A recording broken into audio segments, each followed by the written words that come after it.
Rasulullah Shallallahu Alaihi Wasallam bersabda, "Man qama Ramadan imanan wahtisaban, ghufira lahu ma taqaddama min dzambi."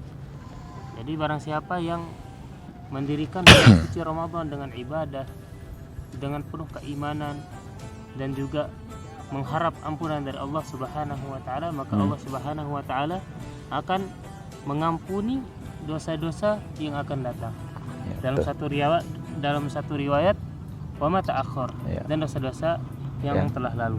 Maka dari sini kita lihat ahlu tarim itu bisa dikatakan mengamalkan apa yang Rasulullah SAW sabdakan di hadis tersebut. Mereka mendirikan malam-malam mereka dengan tarawih, menyibukkan dengan ibadah pada bulan suci Ramadan. Mungkin Ustadz bisa jabarkan hadis ini, apa sih yang dimaksud qoma Ramadan di dalam hadis ini secara rinci agar kita bisa mendapatkan faedah. Ya, bismillahirrahmanirrahim. Yang perlu kita ketahui, yang namanya al-ma'ani awsa minal alfaud. Makna suatu kalimat itu lebih luas daripada lafaz. Ini sering dikatakan oleh Abuya kita Al-Habib Abdullah bin Muhammad Baharun, bahwasanya al-ma'ani awsa minal alfaud. Man qama ramadana imanan wa ihtisaban ghufira lahu ma taqaddama min dzambi. Siapa yang mendirikan Ramadan, qama itu asal katanya mendirikan. Nah, maksudnya di sini banyak yang perlu kita ketahui. Terjadi khilaf ulama pada makna qama. Ada yang mengatakan memenuhi hak-hak puasa, tidak ghibah, tidak buka puasa dengan minuman, makanan, tidak namimah, dan tidak melakukan yang membatalkan pahala-pahala puasa. Cuman ada yang mengatakan qama di sini adalah salat tarawih.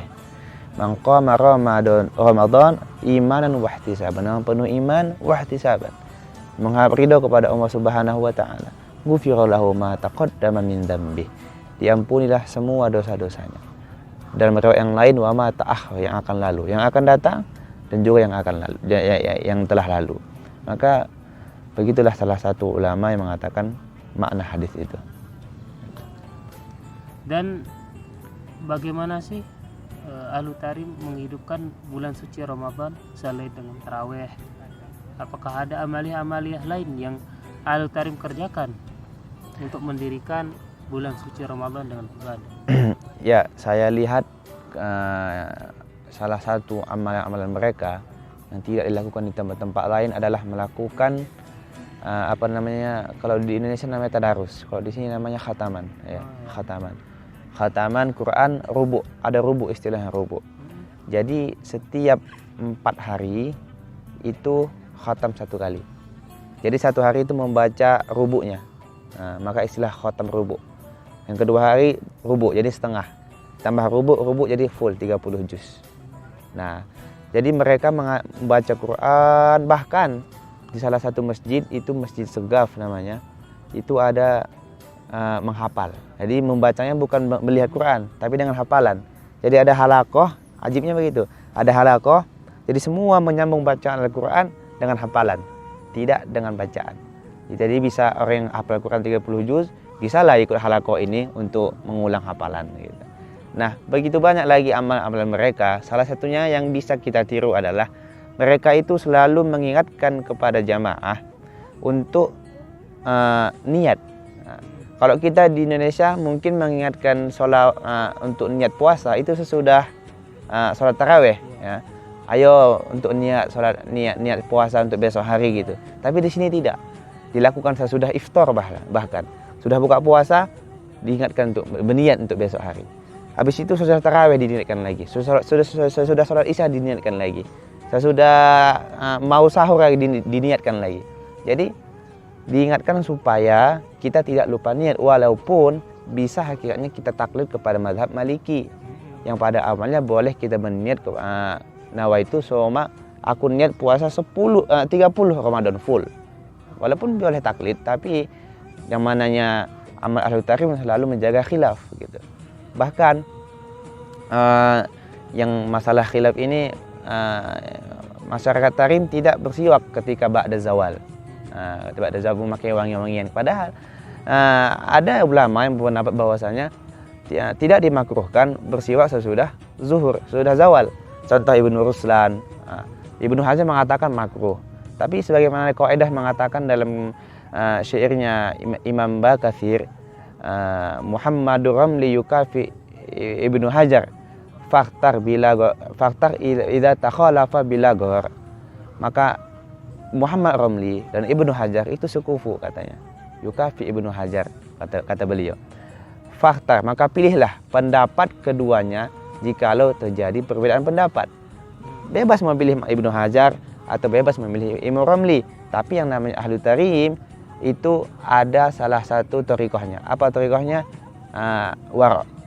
Kita ketahui thariqahnya Imam Ali Ba'alawi itu ada 5. Pertama ilim, amal, wara', ikhlas, dan khasyah.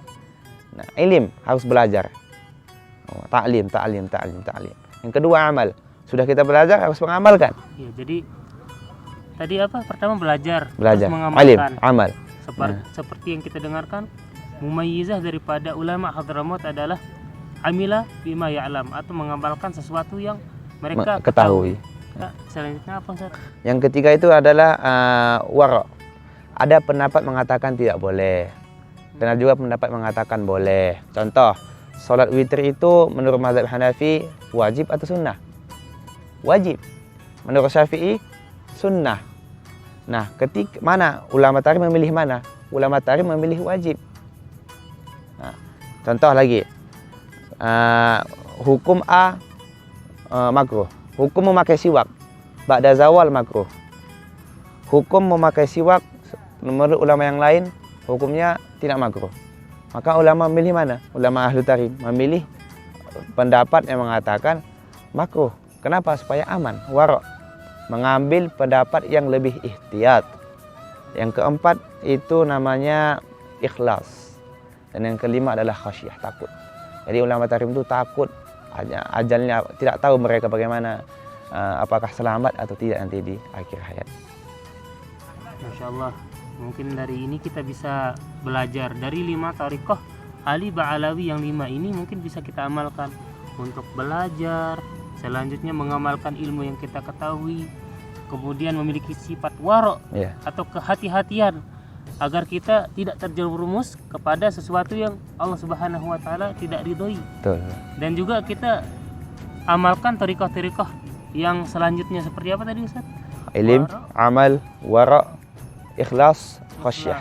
Selanjutnya ikhlas dalam mengajar, bersedekah dan amaliah-amaliah lainnya, karena percuma juga berilmu ya kita beramal tapi kita tidak ikhlas, ya seakan-akan itu tidak ada artinya di sisi Allah Subhanahu wa taala. Ada satu kaidah mengatakan madama lillah dama wattasal wa ma kana li ghairillah inqita wa fasal. Paham maknanya? Madama lillah dama wattasal. Apa-apa segala perbuatan, kelakuan yang kita kerjakan ikhlas karena Allah, dama wattasal, akan kekal ya.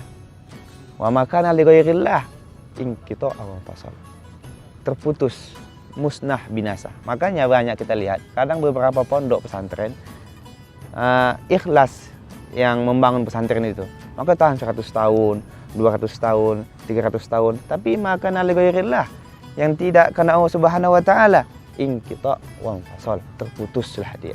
Makanya dulu ketika kalau antum ingat bahwasanya Ibnu Ruslan ada mengatakan Ibnu Arsalan pengarang Zubat, ketika beliau mengarang kitab di bawah sebuah kapal, ditulis kitab Zubat.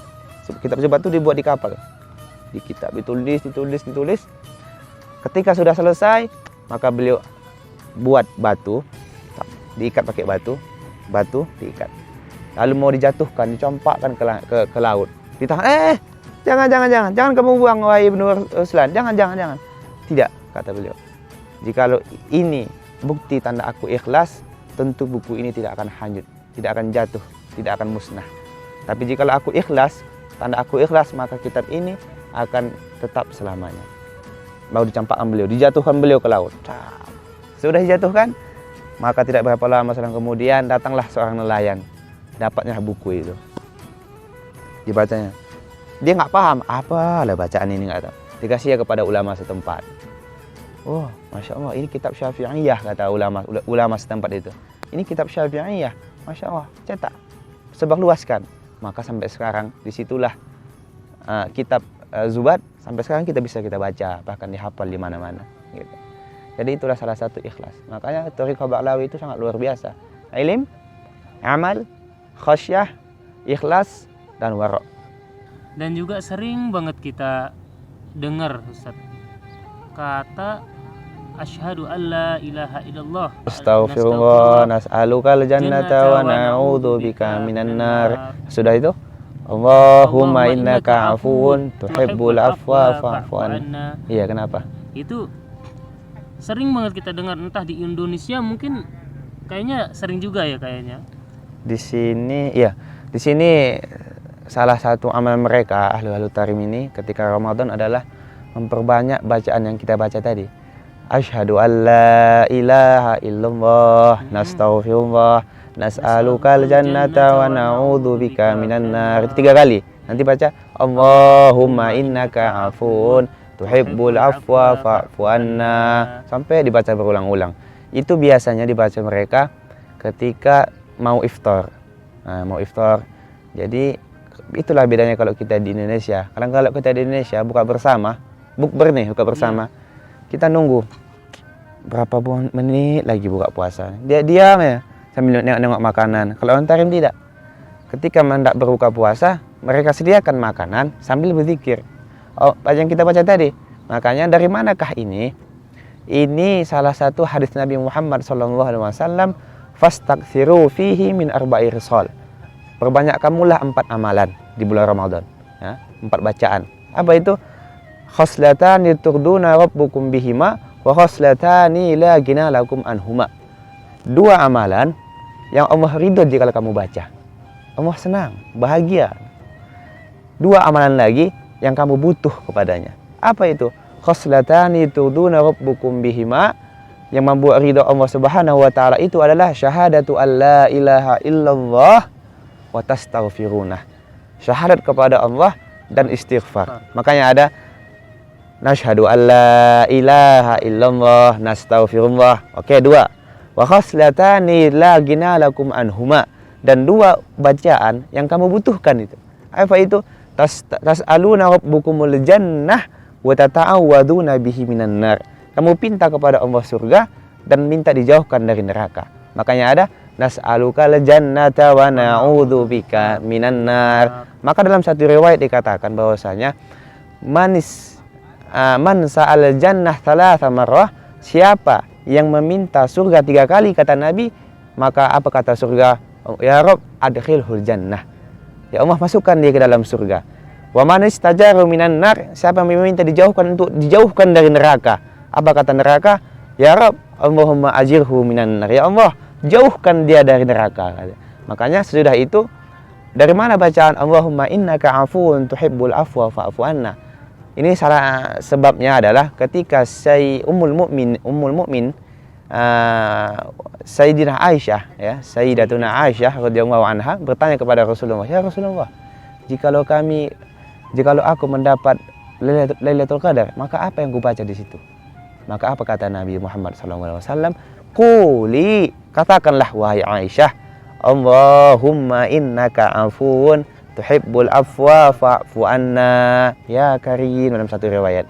Jadi itulah amalan mereka, selalu dibaca sebelum iftar, sebelum buka puasa, sesudah tarawih, selalu dibaca. Karena jikalau kita senantiasa berzikir, maka Allah akan selalu senang kepada kita. Begitu. Membahas tentang yang tadi, kita lanjut lagi, ingin mengetahui bagaimana sih keadaan di Tarim. Kalau di Indonesia kan ada istilah ngabuburit ya, kalau ngabuburit kita artikan saja menunggu buka puasa. Iya. Bagaimana sih Ahlu Tarim ngabuburitnya, takjilnya bagaimana, itu bagaimana Ustaz? Di sini yang saya lihat ya, namanya kalau namanya buka puasa apapun saja masuk ya. Namanya kalau sudah lapar apa saja pun masuk. Cuman ya di mana-mana, dimanapun itu pasti ingin mengamalkan sunnah.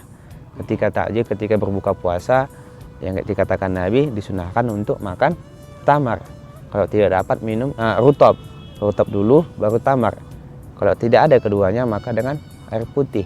Maka dari sinilah para ulama mengatakan boleh berbuka dengan yang manis-manis.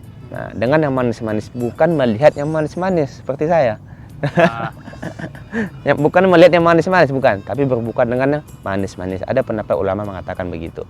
Nah, di sini begitu yang kita katakan tadi, ketika mereka misal hari Jumat nih, hari Jumat.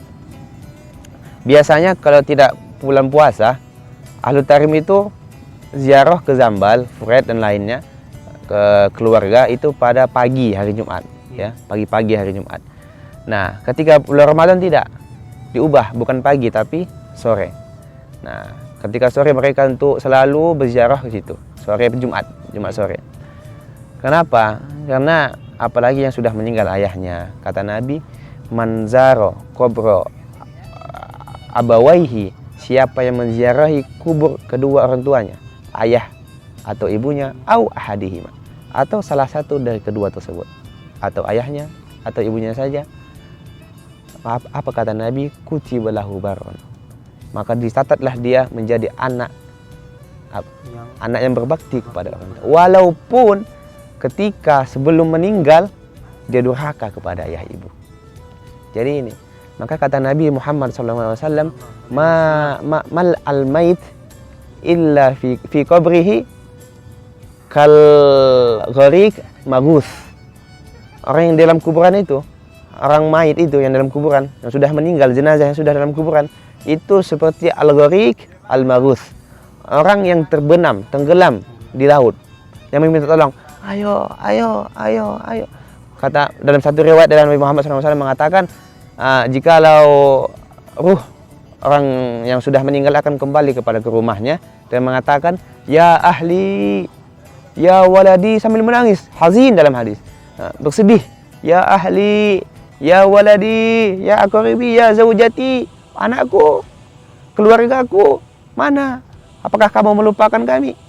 Mana kiriman doa kepada kami? Makanya kata Habib Ahmad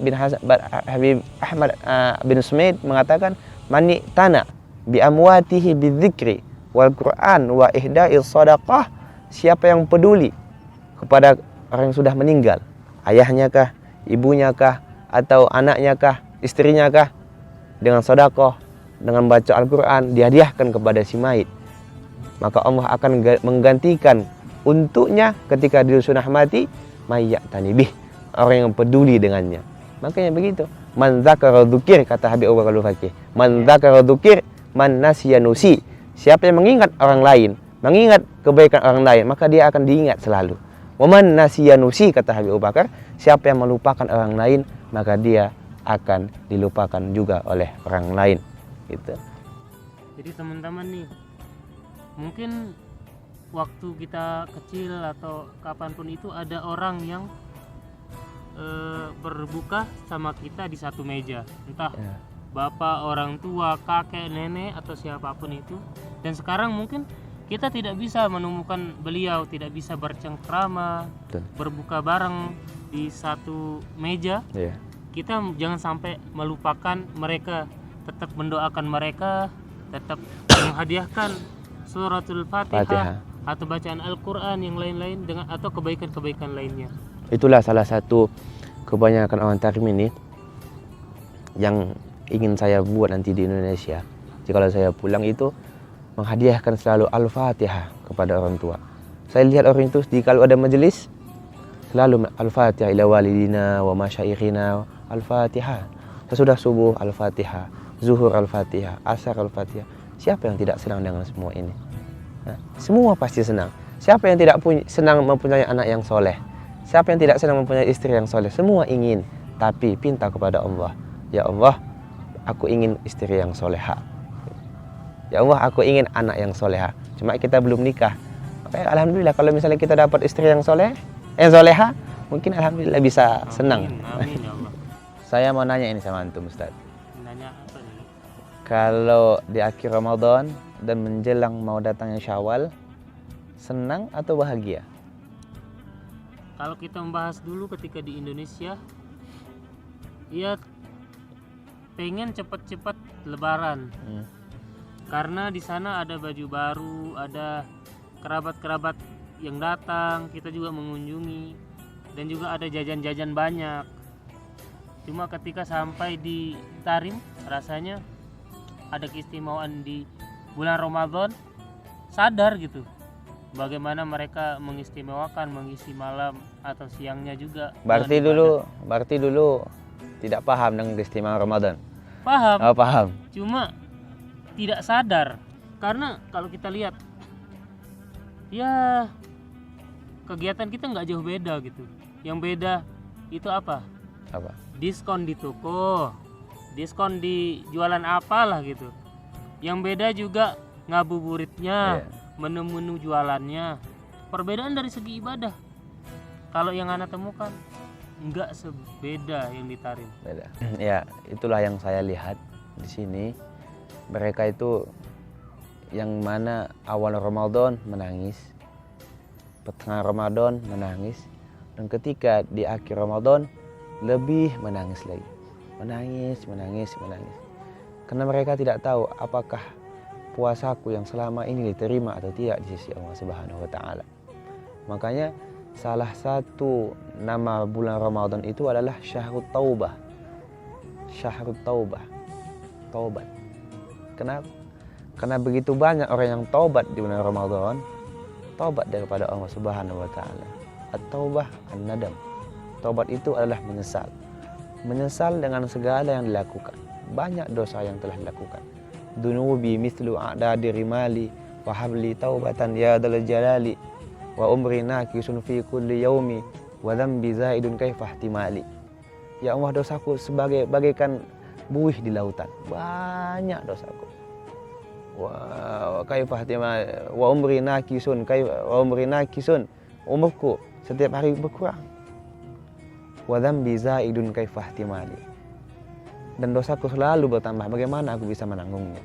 Maka mereka itu banyak menangis, ya. Kenapa kita tidak menangis, tidak bersedih dengan meninggalkan Ramadan? Tak tahu kita apakah Ramadan yang akan datang kita bisa berjumpa lagi. Tak tahu. Makanya mereka menangis. Jumudul ain min qaswatil qulub wa qaswatil qulub min kasratil dhunub wa kasratil dhunub min nisyanil maut wa nisyanul maut min tulil amal wa tulul amal min syiddatil hiris wa syiddatil hiris min hubbid dunya wa hubbud dunya kha'su kulli khati'ah. Jumudul ain, tidak bisa menangis, keras mata ini tidak mau menangis. Min qaswatil qulub, semua itu dari hati, karena kerasnya hati ini. Wa qaswatil qulub min kasratil dzunub, kerasnya hati ini karena dosa terlalu banyak. Dosa pagi, siang, malam selalu dilakukan. Wa kasratil dzunub min nisyanil maut. Kenapa sebabnya? Lupa dengan kematian. Tak tahu kita mati kapan datang, tak tahu. Tapi kita selalu berbuat dosa. Wa nisyanul maut min tulil amal, karena banyaknya angan-angan. Wa tulul amal min syiddatil hiris, karena dengan ingin selalu menjaga dunia ini, menjaga harta. Wa syiddatul hiris min hubbid dunya, karena cinta dengan dunia. Wa hubbud dunya kha'si kulli khati'ah. Itulah kenapa kita jarang menangis, jarang bersedih, memikirkan dosa ini. Karena Nabi Muhammad SAW mengatakan di dalam hadisnya, man dzakarallah fafadat ainahu min khasyatillah. Siapa yang mengingat Allah, mengingat dosanya, rindu pada Nabi Muhammad, fafadat ainahu, menetes air mata dari kedua mata ini, min khasyatillah, takut karena Allah, lam yu'adzibhullahu abadan yaumal qiyamah.